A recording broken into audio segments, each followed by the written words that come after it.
হাফেজ ওয়াইজ আর গায়রে হাফেজ ওয়াইজ ভালো কি বুঝে যায়?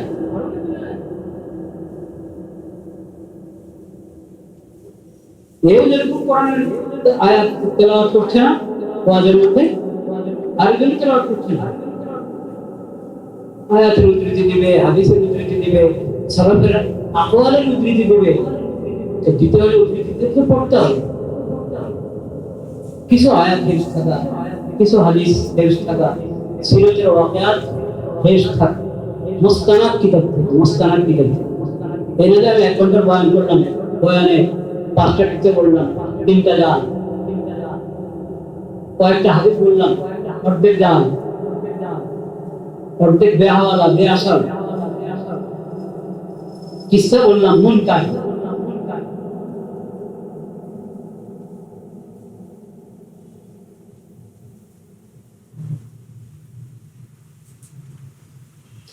এরপরে সিয়াসি বয়ান আর আম ওয়াজ মাহফিল, এই দুইটাকে খলত করা, এটা আমাদের আকাবির নিয়ম ছিল। শেখুল হাদিস মাওলানা আজিজুর রহমান সাহেব ইউনিভার্সিটির ছাত্র, দেখুন মুবাশশিরুল ছাত্র না, মুজিবুর রহমান সাহেব রহমাতুল্লাহ আলাইহি, হয়তো একবারই পুরা দাখিলা নিয়ে 1 বছর পুরা পড়েন না, কিন্তু নিজের ওস্তাদের কাছে পড়েছেন। মাওলানা আজিজুর রহমান রহমাতুল্লাহ আলাইহি উনি তো সিয়াসি জামাত করেছেন, কিন্তু উনি মাদ্রাসার মাহফিলগুলোতে যেতেন বা বিভিন্ন এলাকার সালানা জলসাতে যেতেন, উনি ওগুলো উনি সিয়াসি বয়ান করতেন, সাধারণ বয়ান। এখন যে কোনো আপনি ওই আলোচককে দাওয়াত দিন, উনি যদি কোনো সিয়াসি জামাত করেন, আলো তুমি সিয়াসি আলোচনা, এবং সিয়াসি আলোচনা একবারে সিয়াসি ঢঙ্গে আক্রমণাত্মক ভাষায় বয়ান করেন। এইভাবে দিনী মাহফিলের সৌন্দর্য নষ্ট হয়েছে।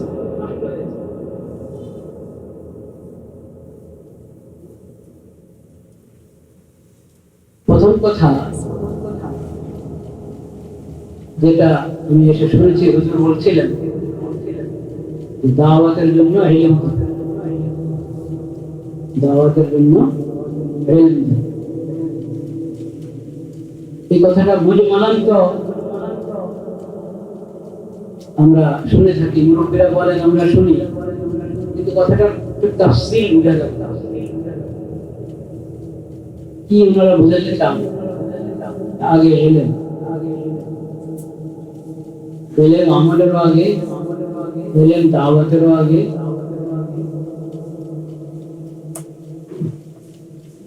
আমি ছেড়িয়ার মাদ্রাসা, চাঁদপুর ছেড়িয়ার মাদ্রাসার তালিব এলেন, ওখানে আমি প্রথম জামাত থেকে মেশকাত জামাত পর্যন্ত পড়েছি। মেশকাত জামাত ওখানে সর্বোচ্চ জামাত ছিল, দাওরা হাদিস সেখানে তখন ছিল। যতটুকু মাদ্রাসা ছিল পুরা পড়া ওই মাদ্রাসায়। কোন মাদ্রাসার বিরতির সময়, ছুটির সময় মাদ্রাসা ছিল, মঙ্গলবারে সপ্তাহে ক্লাস ছিল। বাহির থেকেও ভাই তবলিগের সাথে, জেনারেল শিক্ষিত তবলিগের সাথে, উনি গাছের দিন আসতেন ছুটিতে। উনি যে মাদ্রাসা যে বিরতি উনি জানেন না, এসেছেন, আমরা যে ছিলাম, তো ওটা খেয়াল ছিল আমাদের আসরের পরে মাদ্রাসার বিরতি হলো, গাছ থেকে বিরতি হওয়ার দরকার নেই। মঙ্গলবার যখন গাছ করা দরকার ছিল আমাদের, খেয়াল করিনি, আমাদের পরে কামরা চলে গেছে। উনি আসলেন, দেখা করলেন মানুষ, উনি একটা প্রশ্ন করলেন। আমি তখন কি করি, সরজামি না সরলতা কাফিয়াত মনে নেই। উনি একটা প্রশ্ন করলেন, ঈমান বড় না ইলম? আচ্ছা, উনি যে করলেন পরে আমি বুঝেছি কোন নিয়ে উনি প্রশ্ন করেছেন। প্রশ্ন যখন শুনেছি তখন আমি বুঝি না ওনার কি উদ্দেশ্য, কেন প্রশ্ন। আমি স্বাভাবিক যে উত্তর, সেটাই আল্লাহর মেহেরবানি জবানে এসেছে, সেই জবাবে দিয়েছি। বলেছেন ঈমান বড় না ইলম? বলেছি ঈমান যত বড়ই হোক, ইলম ছাড়া তো ঈমান হবে না, হাসিল হবে। ইলম যদি না হয় তো কাকে বলে ঈমান? ঈমান কি জিনিস? ঈমান কিভাবে সাব্যস্ত হবে আর কিভাবে ইমান নষ্ট হয়, এগুলো কিচ্ছু তো জানবো না যদি এলেম না। এলেমে বড়, উনি আর খামোশ কিচ্ছু বললেন না। পরে আমি বুঝেছি কেন উনি খামোশ হয়ে গেলেন, কথা বলছেন না। ওনার ইয়ে ছিল, ধারণা ছিল যে আমি উত্তর দিব ইমান বড়। উনি প্রশ্ন করলে তো সবাই এটাই বলবো, ইমান বড় না এলেম বড়, সবাই বলবে কি, অনেকেই বলবে ইমান বড়।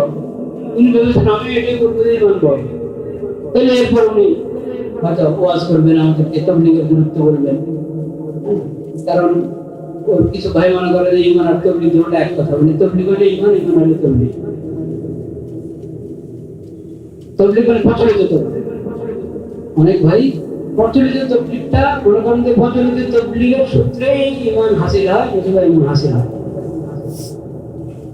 প্রচলিত তাবলীগ বলতে তাবলীগ জামাতের যেই তাবলীগটা, এই প্রচলিত তাবলীগের মধ্যেই ইমান শিখা সীমাবদ্ধ মুনাসির, এরকম গলত ধারণা কারো আছে।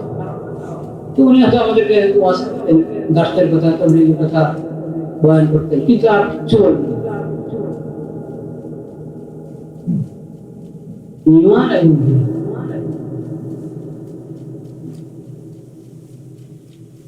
ইলম ছাড়া তো ইমান হবে না। ইমান হাসিল করা ইলম বুঝলে না। তো হুজুর তো দলিল দিল। এই বিষয়টা প্রতি দৃষ্টি আকর্ষণ করাই আজকে আমার সফরে।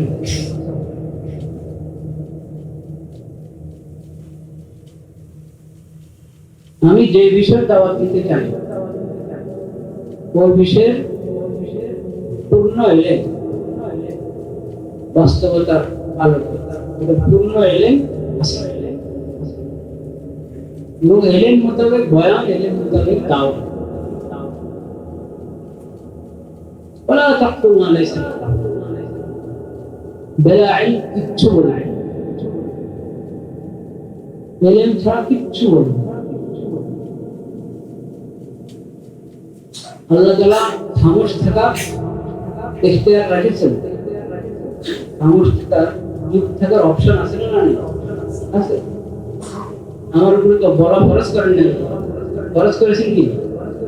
নবী করিম সাল্লাল্লাহু আলাইহি ওয়াসাল্লাম বলেছেন, মান কানা ইউমিনু বিল্লাহ ওয়াল ইয়াউমিল আখির ফালিয়াকুল খাইরান আও লিয়াসমুত। আল্লাহর প্রতি যদি ঈমান থাকে, আখিরাতের প্রতি ঈমান থাকে, তাহলে ভালো কথা, ঠিক কথা বলো, সুন্দর কথা, সঠিক কথা, ভালো কথা বলো। আও লিয়াসমুত, চুপ থাকো। তাহলে চুপ থাকার ইখতিয়ার যখন আমার আছে, চুপ থাকি। আমাকে বলতেই হবে কেন? বলা তো আমার উপরে ফরজ না।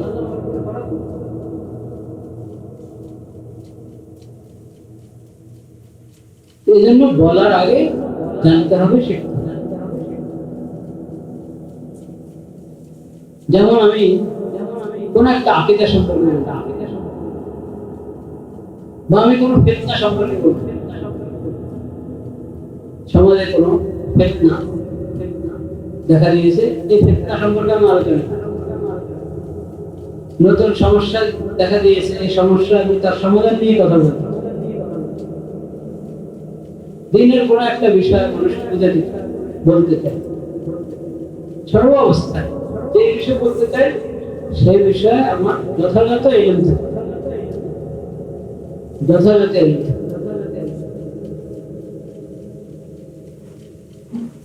কোন ফেরকা নিয়ে কথা বলতে চাই, কোন একটা ফেরকা, বাতিল ফেরকা, গোমরা ফেরকা নিয়ে কথা বলতে হবে।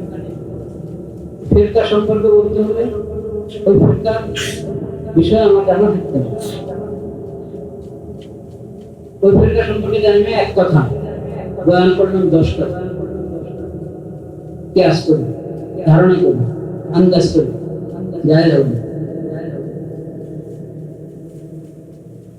অনেক সময় বেশি সমস্যা দেখা যায় আমার মানসিক ওহদা, আমি শাইখুল হাদিস, আমি শাইখুল তাফসীর, আমি খতীব, আমি মুফতি, আমি ওয়াইজ, আমি অমুক জায়গার প্রধান, এগুলো হলো আমার ওহদা।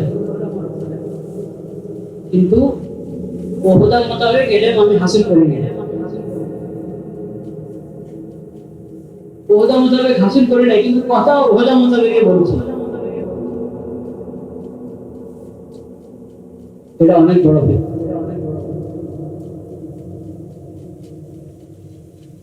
ওহদা পেয়ে গেছি মুফতে, এখন কথাও বলি মুফতে। এটা অনেক বড় অন্যায়, জুলুম, কবিরা গুনাহ। বা ওহদা সালাহিয়াতের ভিত্তিতে পেয়েছে, ভালো কথা, ওহদা সালাহিয়াতের ভিত্তিতে পেয়েছে, কিন্তু ওহদা সালাহিয়াতের ভিত্তিতে পেয়েছে এটা তো ইজমালি সালাহিয়াত। এখন আমি আমার এই ওহদা থেকে আমি যা যা কাজ করি, তাই আমার জায়গায় বসে কাজ করি, অন্য জায়গায় কাজ করি, আমার জায়গায় কথা বলি, অন্য জায়গায় কথা বলি।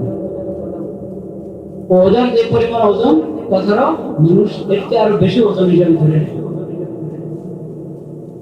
আমার ব্যক্তির ওজন যেটুকু, অতটুকু হিসাবে কথার ওজন। তাই বলছিলাম মানুষের অভ্যাস, আমি কোনো কথা বললে, মানে যে কোনো আমরা কোনো কথা বলি, আমাদের ব্যক্তির মকাম যেটুকু, মানুষ এর চেয়ে অনেক উপরের হাসিয়ত দিয়ে বসে পড়ে। তো আমার ওহদা থেকে অনেক উপরে কথার মান ধরে নেন। সেজন্য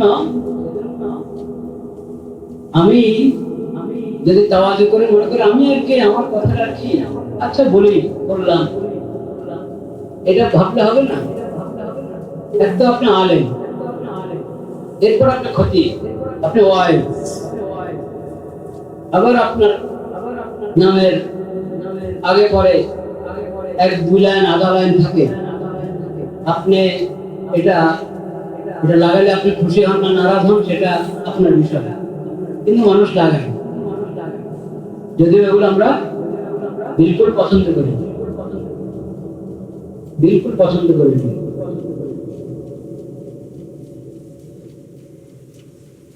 এখানে তো মানে ওলামায়ে কেরাম বললে সেটা নাকি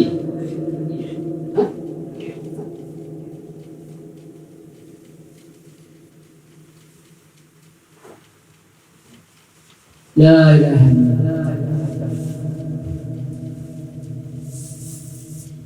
তো মানুষ তো আপনার কথাকে ওভাবে নেই।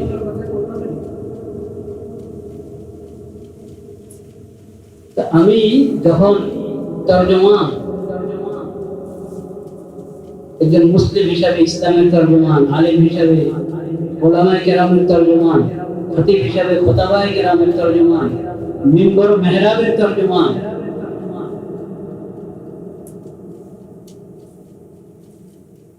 কওমি মাদ্রাসার তরজমান, দারুল উলুমের সিলসিলা বা মাকতাবা ফিকরের তরজমান, তা আমার কথা দিয়ে তো সবকিছু মাপা হবে, আমার কথা দিয়ে সবকিছু মাপা। সেজন্য বলার আগে বলার প্রস্তুতি গ্রহণ করা ফরজ। বলার আগে বলার প্রস্তুতি গ্রহণ, যে ওয়াজের জন্য প্রস্তুতি নিতে হয়। একজন ফখর করে আমাকে বলছেন, তো জিন্দিগি বলতে ওয়াজ করলাম, কিতাব সামনে লাগে না, সারা বুঝেন না পড়েন, এটা নওয়াখালীর ভাষা, কিতাব মোতালা করা আর কি, দেখা কিতাব মুরাজাত করা, মোতালা করা, জিন্দিগি বড় ওয়াজ করছি, কিতাব সামনে লাগে না। আয় এটা ফখর, এটা নকশ। কিতাব দেখতে হলো না আপনার বয়ান করার জন্য, আজীব কথা। কোন মুদাররিস যদি বলে আমি দর্স করে এমন মুতালা করতে হবে,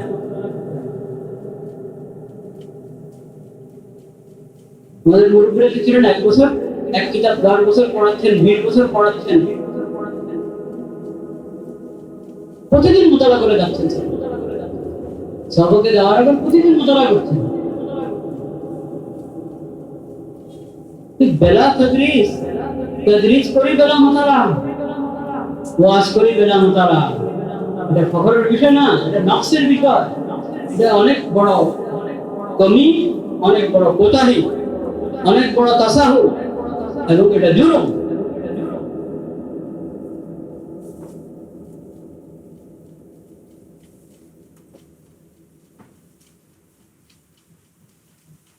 তাদরিসের জন্য যেরকম প্রস্তুতি গ্রহণ করা, খালি মুতালা না, তাদরিসের প্রস্তুতি গ্রহণ করা।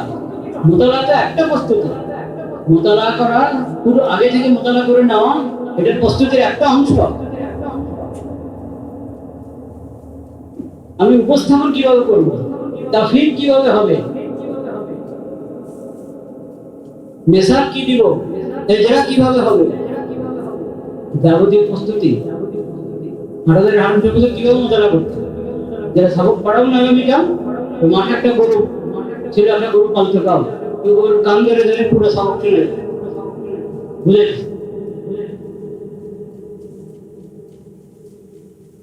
ছেড়ে দিল, কান ছেড়ে দিল, আবার কতক্ষণ ধরে আবার বলল। আপনাদের মনে না আছে জীবন করে গেছে, ওনার কথা বলুন। প্রস্তুতি গ্রহণ করা, দর্শের জন্য প্রস্তুতি গ্রহণ করা। এখন আমি দর্শের মেসাজ দিব, যদি দর্শের প্রস্তুতি গ্রহণের মেজাম তো এখন দিনে রাখা হয়ে গেছে, ওদের জন্য কি প্রস্তুতি গ্রহণ করার জরুরত মনে করতে না। এখানে আমার ছাত্র তালিম এলেন, আমার ভুল হলে সে ঘরে ঢুকে যায়, একটা ভুল হয়ে গেছে, আমি মুখতাসর বললে বুঝে নেবে, আমি মুবহম আমার বলার মধ্যে এবাম আছে, তার জাকা উদ্দেশ্যে বুঝে নিতে পারে, আজকে না বুঝে কালকে বুঝে নিতে পারে না। আওয়ামের ওখানে বয়ান করার জন্য আমাকে আরো ভালোভাবে প্রস্তুতি নিতে হবে।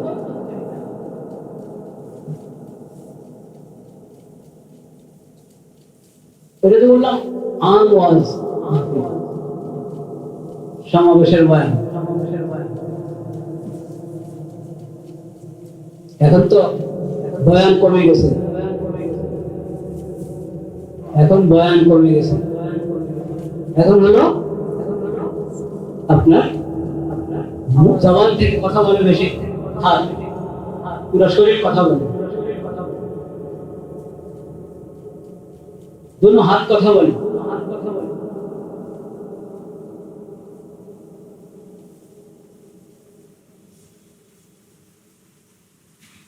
বয়ান কোথায় গেছে?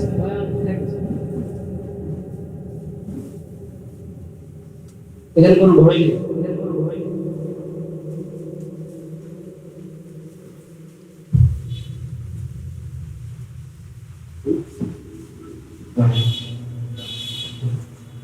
কটায় কোনো বাস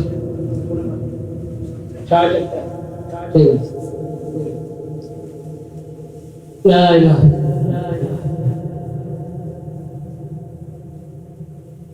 বয়ান তো, বয়ান থেকে মানে দিন শিখ, তাকওয়া শিখ, ইমানি গায়রাত, ইমানি ফিকির, এহসাস, শুরু তামিলতে পারে।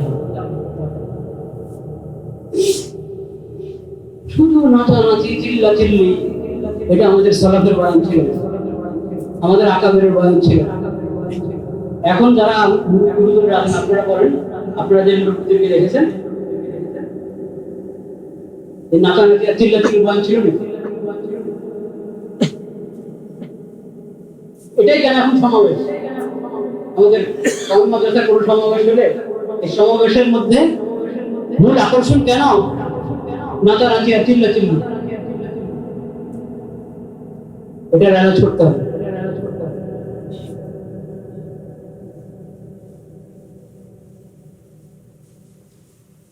এটা কমাতে হবে, ইরফান, তাফসীর, তাহলিল, এটার পরিমাণ বাড়াতে হবে, এবং সেটার জন্য দরকার মুতালা, পড়া, হাফেজ ওয়াইজ আর গায়রে হাফেজ ওয়াইজ ভালো কি বুঝে যায়।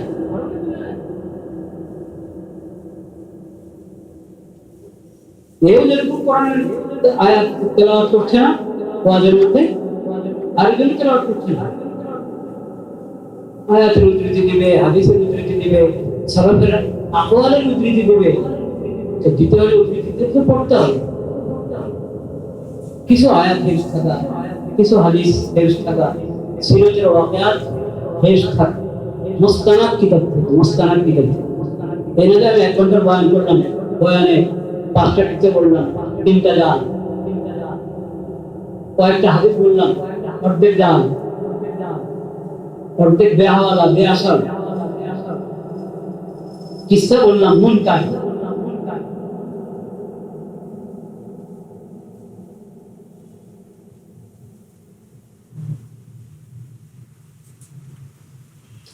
এরপরে সিয়াসি বয়ান আর আম ওয়াজ মাহফিল, এই দুইটাকে খলত করা, এটা আমাদের আকাবির নিয়ম ছিল। শেখুল হাদিস মাওলানা আজিজুল হক সাহেব ইউনিভার্সিটির ছাত্র, দেখুন মুফাসসিরুল ছাত্র না, মুজিবুর রহমান সাহেব রহমাতুল্লাহ আলাইহি, হয়তো একবারই পুরা দাখিলা নিয়ে 1 বছর পুরা পড়েন না, ইউনিভার্সিটির ওস্তাদদের কাছে পড়েছেন। মাওলানা আজিজুল হক সাহেব রহমাতুল্লাহ আলাইহি, উনিও তো সিয়াসি জামাত করেছেন, কিন্তু উনি মাদ্রাসার মাহফিলগুলোতে যেতেন বা বিভিন্ন এলাকার সালানা জলসায় যেতেন, উনি ওগুলো তুমি সিয়াসি বয়ান করতেন, সাধারণ বয়ান। এখন যে কোনো আপনি ওই আলোচককে দাওয়াত দিবেন, উনি যদি কোনো সিয়াসি জামাত করেন, হলে তুমি সিয়াসি আলোচনা, এবং সিয়াসি আলোচনা একবারে সিয়াসি ঢঙে আক্রমণাত্মক ভাষায় বয়ান করেন। এইভাবে দিনী মাহফিলের সৌন্দর্য নষ্ট হয়েছে।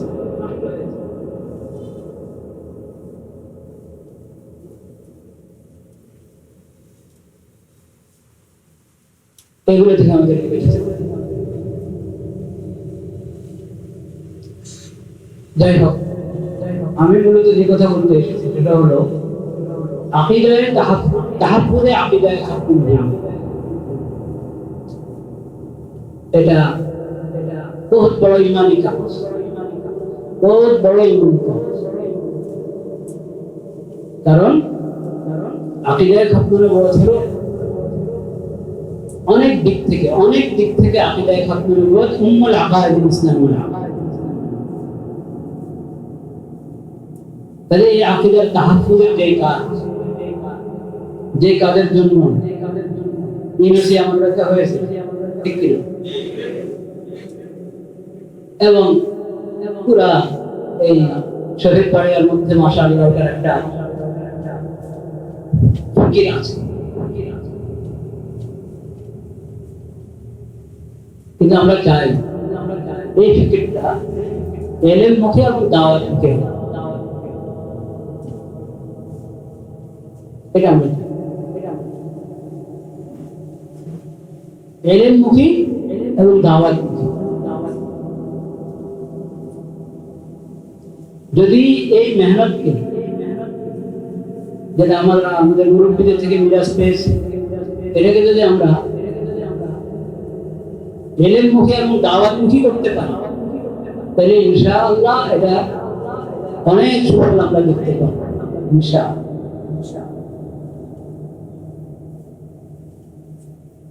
দাওয়াত মুখী মানে প্রত্যেক ব্যক্তি, তিন স্তরের লোক আছে, বরং 4 স্তর বলতে পারে। কাদিয়ানীরা যাদেরকে মাত্র এই এখন তাদের জীবনের মধ্যে ফেলা শুরু করেছে, তাদের যে কুফরি দাওয়াত, ওটাকে ওরা ইসলামের নাম দিয়ে, আহমদিয়াতের নাম দিয়ে পেশ করা শুরু করেছে। ও একটু তাদের জীবনের মধ্যে একটু ভাবা শুরু করেছে। এই হালাতের অনেক আছে আমাদের কাদিয়ানিয়তের মরজে আক্রান্ত প্রথম স্তর, এই ধরনের লোক আছে। কেউ ওখানে বয়াত গ্রহণ করে ফেলেছে না, আর ওখানে বয়াত গ্রহণ করা মানে হলো জাহান্নামের টিকিট নিয়ে গেছে। কিন্তু এখনো কাদিয়ানিয়তের যাবতীয় যত বিষ সব এগুলো সে এখনো জেলে সাথে বিষ ঢুকছে তার শরীরে, তার কলবে, কিন্তু তার খবর নেই। আর আরেকটা স্তর আছে একবারে কাদিয়ানি গোড়ায় পৌঁছে গেছে। এরকম বিভিন্ন স্তর।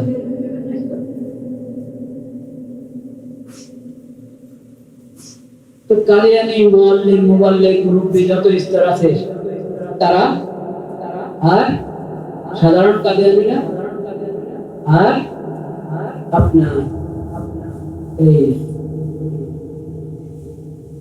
যাদেরকে টানাটানি করছে এখনো বয়াত পর্যন্ত যায় না, সব ধরনের কাদিয়ানি, প্রতিটা ব্যক্তি, প্রতিটা পুরুষ, প্রতিটা মহিলা সবাই এটার হক রাখে যে আমরা হকের দাওয়াত, খাতামুন নবীয়্যিন সাল্লাল্লাহু আলাইহি ওয়াসাল্লামের দাওয়াত, তার সিরাতের দাওয়াত তাদের কাছে নিয়ে যায়। এটা তাদের হক কি না? আপনাদের সন্দেহ আছে? এটা তাদের হক, আমাদের উপরে তাদের হক।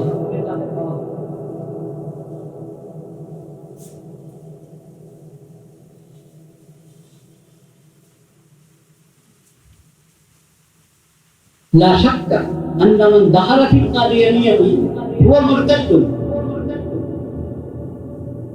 هو مرتد، وحد المرتد في الشريعة الإسلامية السيف، لا شك في ذلك. لكن أنتم لا تستطيعون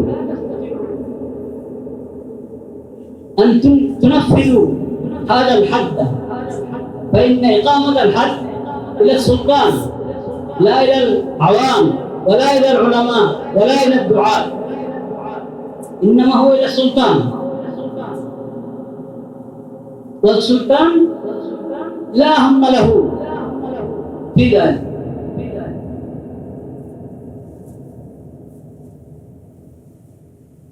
فلا يجوز لكم إقامة الحد عليهم.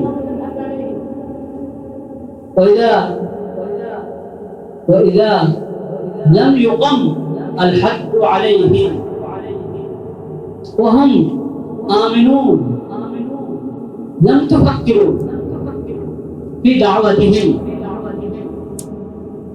فلا سبيل لكم إلى سد باب هذه الفتنة الوخيمة الخطيرة، لا سبيل لكم أبدا.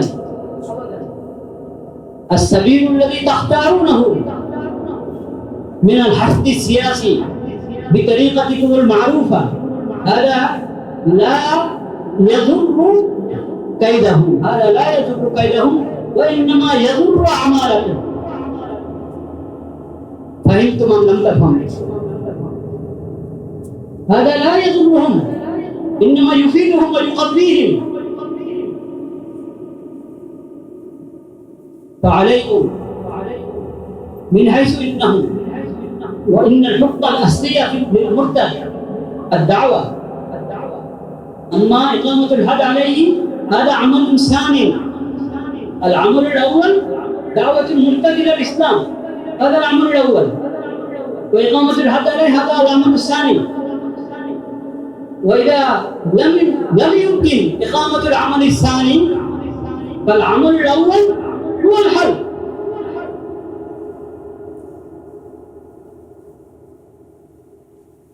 وهو الدعوة،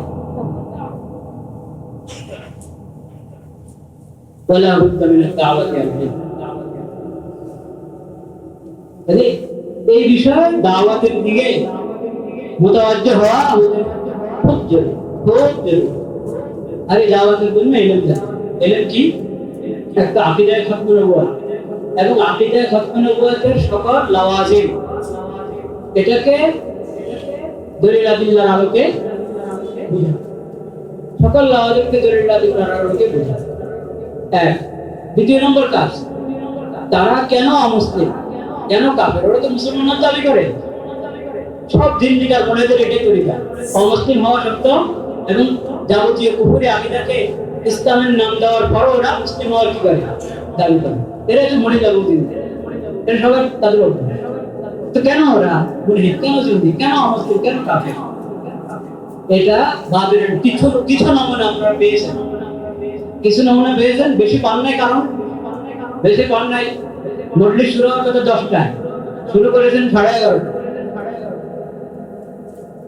কিন্তু এমনি গেছে এখন। সময়ের আয়াত করা তো জরুরি।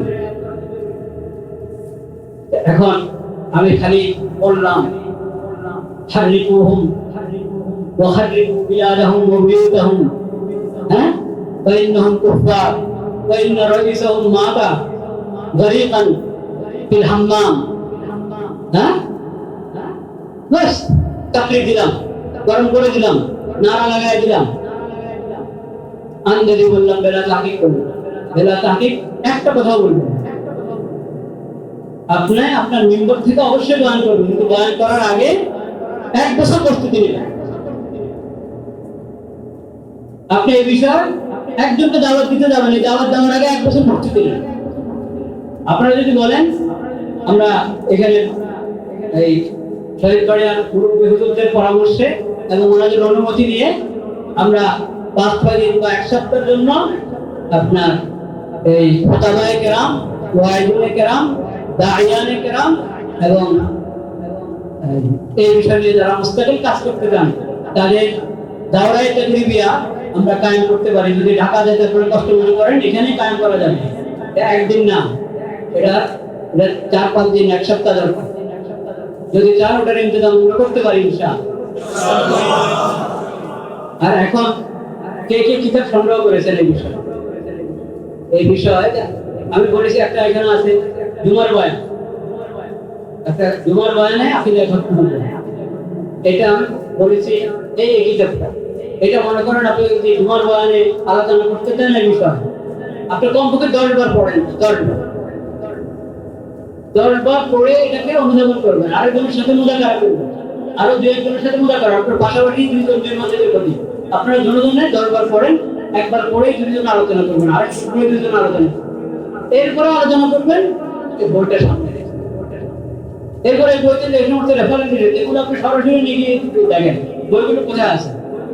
আমাদের কিছু ইউনিভার্সিটি আছে, দারুল আরকাম আছে, কিছু আছে দেখি বলে না এই হুজুরের কাছে আছে, নাকি হুজুর আপনি করে ওনার যাবে নিজের কুতুবখানায়, ওখানে আসবে, ওখানে গিয়ে দেখি।